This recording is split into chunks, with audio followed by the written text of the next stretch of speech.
Hello and welcome to the First Right Podcast, a weekly conservative news show brought to you by Restoration of America. I'm your host, Jerry Ewalt, Chief Marketing Officer for Restoration of America.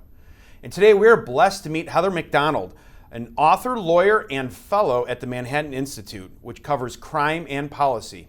Heather's most recent published work is titled When Race Trumps Merit: How the Pursuit of Equity Sacrifices Excellence, Destroys Beauty, and Threatens Lives. Well, Heather, we're really pleased to have you on the show today, so thank you. Thank you so much. It's an honor to be with you.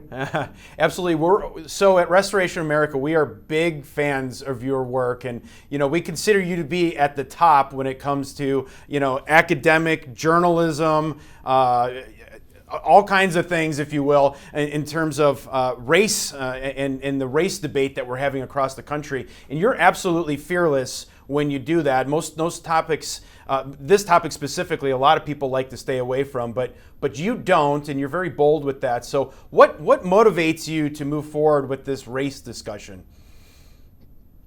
Well, I guess I can't stand lies, and I support truth, and I'm just sick of living with these massive fictions that America has been saddled with for the last several decades, such as we're living through an epidemic of racially biased police shootings of black men, or the reason that blacks are overrepresented in the prison population is because we have a racist criminal justice system, or the reason that blacks are underrepresented in big tech companies or cancer and Alzheimer's research labs is because we are racist as scientists. And those are all completely false propositions, and I just refuse to abide by that degree of untruth.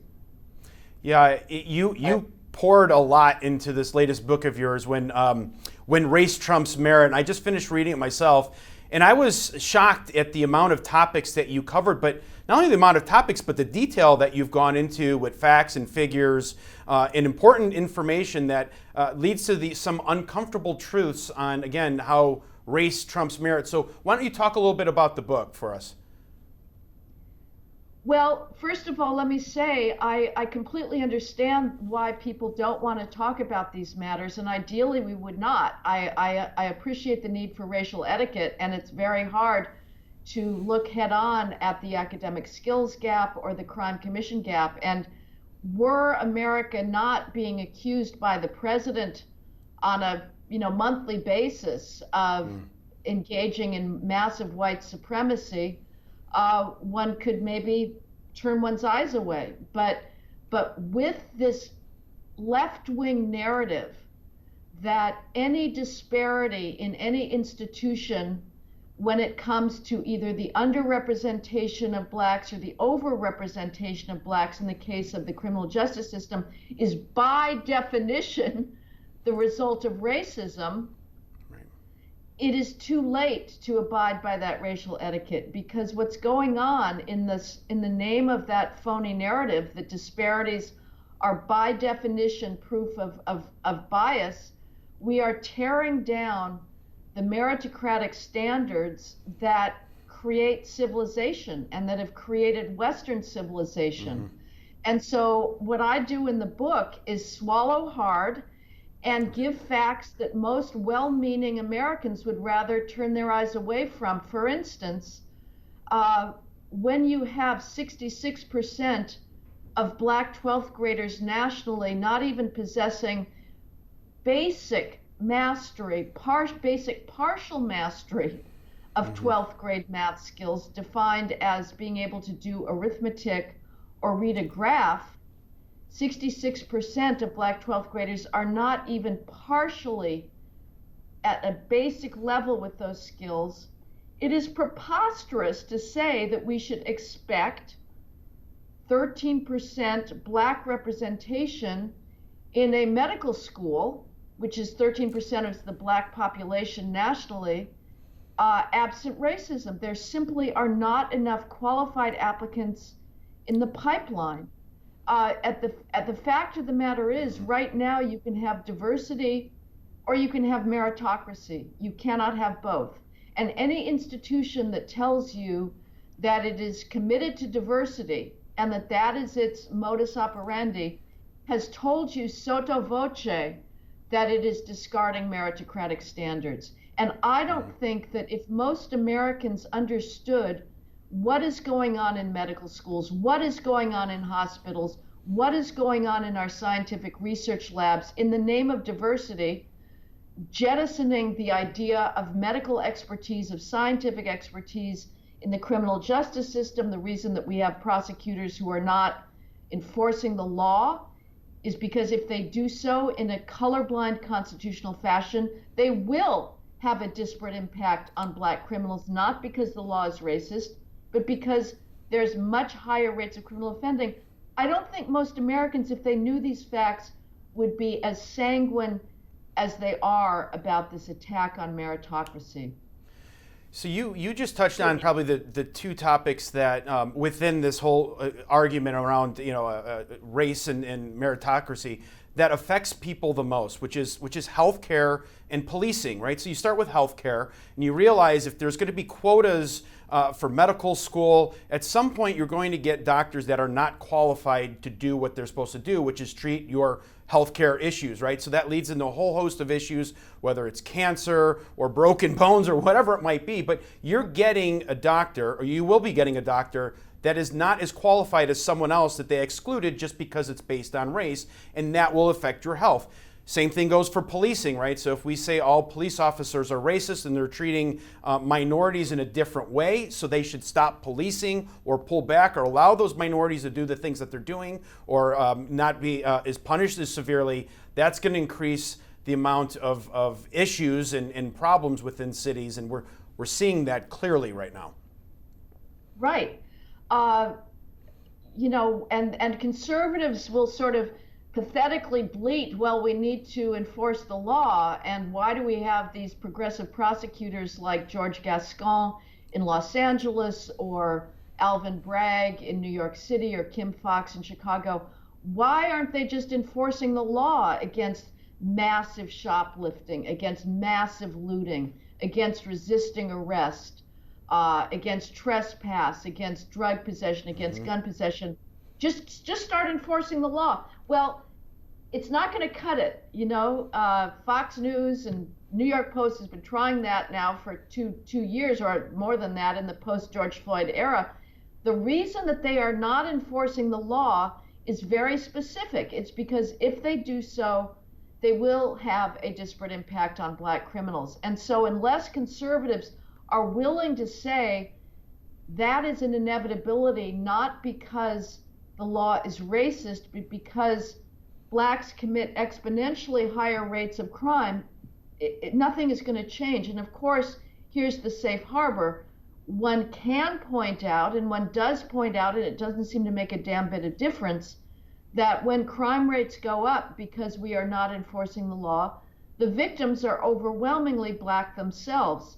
But the Black Lives Matter activist, President Biden, doesn't give a damn about those Black victims because they are being killed by other Blacks. They only care about Black victims in the very rare instance where a police officer shoots a Black person, or even more rarely where a white person shoots a Black person. Yeah, in your book, you clearly outline many examples of where, again, if a white person is involved, or is the victim, I should say, that's ignored in the media, whereas if it's a Black person that's injured, especially by a white person, that's going to get top spot in the media. Yep. Yeah. I mean, the double standards are incredible. I mean, basically, let's face it, and this is, again, I'm in dangerous territory, but what we've got involved institutionally today is white culling. And white lives don't matter. That's just the case. We know that blue lives don't matter. But to be a heterosexual white male today is to be at the bottom of the totem pole. Any of you your listeners with sons or grandsons who might be white male and not in some variant of gender bizarreness, they are being passed over. They have to be much better to get into medical school or law school, right, or to get looked at by corporate elite law firms. It's ubiquitous. It's absolutely ubiquitous. And, we don't the rule is it's okay for other ethnic groups to play identity politics. Whites cannot. And I get that as well, but frankly, my view is it's a little too late.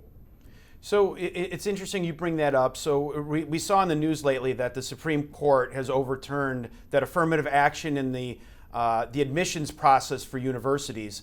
Do you see that as having an impact? Is that a step? I mean, obviously it's a step in the right direction, but what do you see as the fallout after that? Are we going to see that trickle down into employment opportunities or promotion opportunities at corporations or within the government?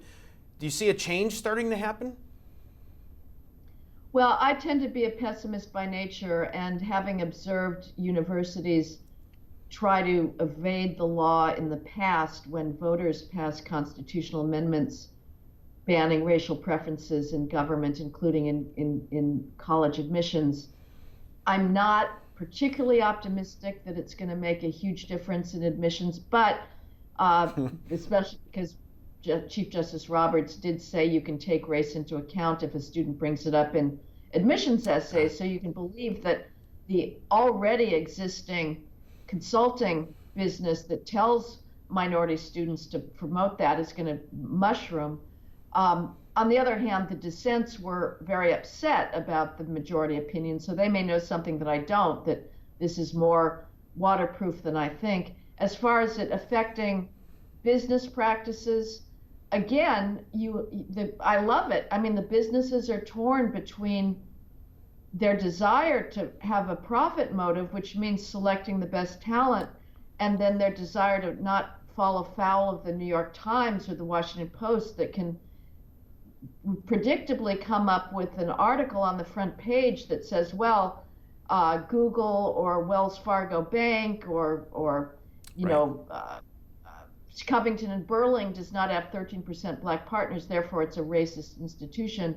So I will enjoy the trauma that this causes for these elite institutions, but I think it's going to take quite a while and a lot of litigation for it to radically change things, because right now, mainstream society is simply dedicated to the proposition that America is fundamentally racist, and it is not allowed to talk about the underclass inner city behavior that is actually the real cause for ongoing racial disparities.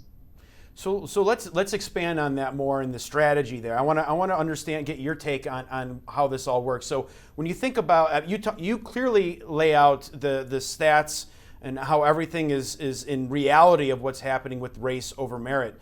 But let's talk a little bit about how the left is changing language, right? And I'll give you two examples. The first one being climate change, right? We know that climates change. That's what they do. They're called the seasons, but I know the argument is, is it man-made climate change, or is it something that we can or can't control? It's one of these things you can't really prove, but you can't disprove it either, but they blame everything on climate change.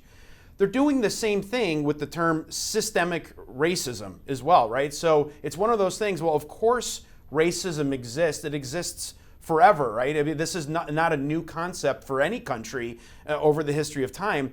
However, I think most people would agree that we've made a lot of progress, and we're making good progress in terms of eliminating racism, or at least minimizing it. But do we have a systemic racism problem in our country? That's the question. How Well, is the first of left all, changing the words, right? That's what they're changing words right now, and they're getting people to believe in these what I would call lies. And I want to get your take on how does that play out. First of all, I refuse at this point to engage in the safe harbor, which you just did in all due respect, which is to say, well, of course there's ongoing racism and blah, blah, blah. I will do that when people say, okay, what about black anti-white racism? That is a far greater reality today than anti-black white racism. And blacks commit 87% of all interracial violence between whites and blacks and whites. A black person is 35 times more likely to commit interracial violence against a white person than a white person is to commit an act of interracial violence against a black person. So I just think that the existence of anti-black white racism is such a trivial part of our social reality today in explaining disparate outcomes that I'm not even going to make that Okay. gesture towards the left. Um, but yes, obviously the systemic racism argument is what you say when you can't find actual racism, and that's where it gave us the disparate impact concept in the first place that I write about in this book. It was a Supreme Court decision in the 1970s that was responding to the fact that at this point there was not that much intentional discrimination on the part of employers going on. And so the court said, well, even if an employer doesn't intend to discriminate and is using a perfectly objective colorblind test, if that test, like for qualifying teachers, say we just saw that in New York City, has a disparate impact on blacks, and blacks fail that elementary teacher licensing exam at a higher rate, then it's a racist test, even if it's not been implemented to keep blacks out. And so that's true with systemic racism. It's the same thing. There's not a single mainstream institution in the country today that is not tying itself into knots to hire and promote as many blacks as possible. That's true in universities. It's true in corporations. It's true in the media. It's true in Hollywood. It's true everywhere you look. It's true in museums. It's true in symphonies. Yeah. So it's a complete lie to say that there is some sort of intentional or systemic racism, but that's the phrase for it. It's like a phlogiston, as you say. You can't see it, but it's just a catch-all to say, well, we don't want to look at behavioral disparities, so we're just going to posit a priori that racism must exist. Your book also, it touches on so many different aspects of society that this race versus merit is impacting right now. So give us some hope here. How does the average citizen that doesn't know what's going on, their head's spinning and when they're being called a racist or whatever it is, what can they do to combat these false narratives? Well, first of all, I would say you should know the facts. And again, this is something that well-meaning conservative voters and certainly liberal voters turn their eyes away from. They don't want to look at it, but arm yourself with the facts about the academic skills gap, about the criminal offending gap, about the victimization gap.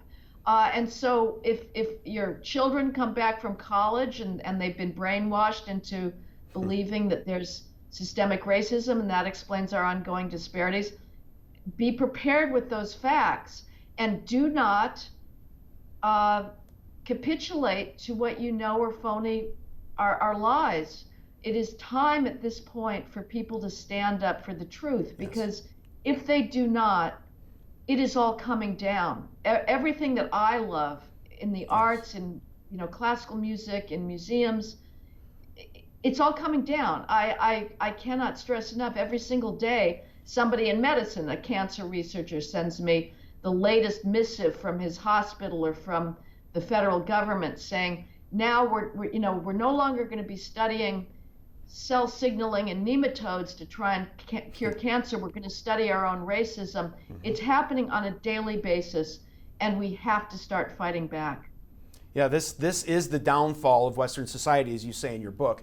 One of the things I'll throw in there, Heather, this came again from your book, but the other thing that we can do is I like to say there's safety in numbers, right? You actually referenced the Great Barrington Declaration, right? Where all these thousands of scientists got together and they said, we don't like the way that COVID-19 is being handled. It's the wrong way. It will destroy the economy. It will destroy society. And they all signed their names to that. I think you pointed out that not one of those people got canceled, right? They were all safe, if you will, or they didn't get canceled in society. There was some safety in numbers by coming forward and saying we're against what is happening right now. Well, actually, no. I mean, the signers, some of them did get canceled. And so what I have proposed in the book is that, and these are good things. I mean, I loved the Great Barrington Declaration. It was an absolute beacon of truth and sanity and common sense and decent public health protocols. Nevertheless, frankly, it didn't have much impact. And so what I've called for is some sort of organization that would be very nimble. And when you get these heroic doctors who say, no, we should not be tearing down our medical licensing standards in order to avoid disparate impact. We should be continuing a colorblind meritocratic standard.